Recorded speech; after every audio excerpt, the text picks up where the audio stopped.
Bonjour et bienvenue à Télétourisme. Cette petite merveille, ce domaine privé sera exceptionnellement accessible et visitable à l'occasion des journées du patrimoine les 11 et 12 septembre prochains sur le thème des métiers du patrimoine en région wallonne.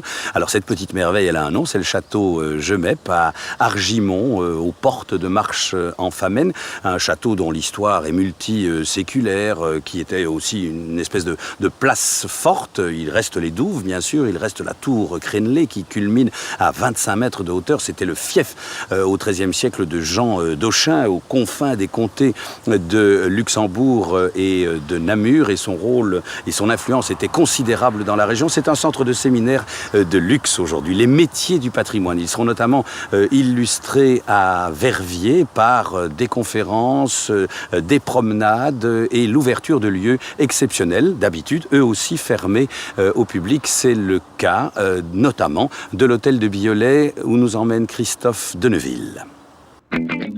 Cette fille de la Vesdre est devenue véritablement une ville à la campagne qui intègre parfaitement parcs arborés, rives piétonnes, balades à vélo, commerces et restaurants. Verviers, c'est l'histoire de l'or doux à l'or bleu, de la laine à l'eau.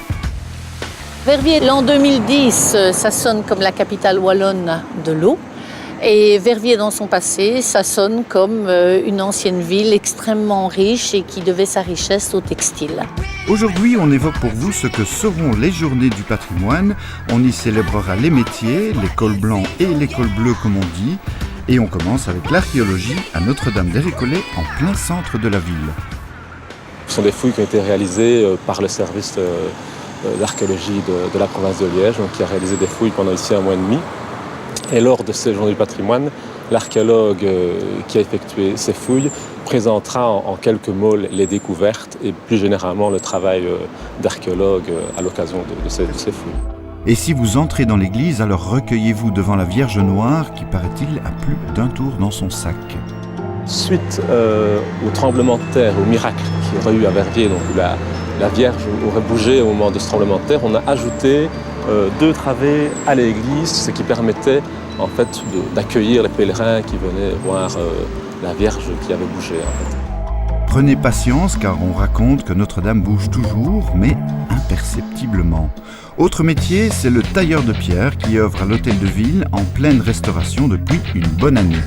Sur ce mur, vous pouvez voir d'abord que la pierre qu'on utilisait il y a plus de 200 ans, c'était donc un calcaire verviétois, un calcaire de Vesdre, et que ce calcaire, on le voit à plusieurs endroits, était friable puisqu'il y a encore comme des coquillages.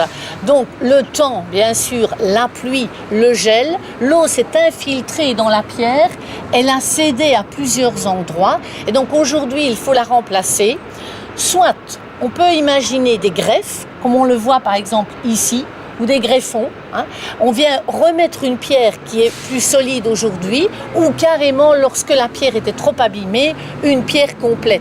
Alors le calcaire que l'on remet aujourd'hui est un calcaire de Meuse, dans la carrière extraite donc de la carrière de Vinalmont, tout près de Huy. C'est le calcaire qui est le plus proche de notre ancien calcaire verviétois.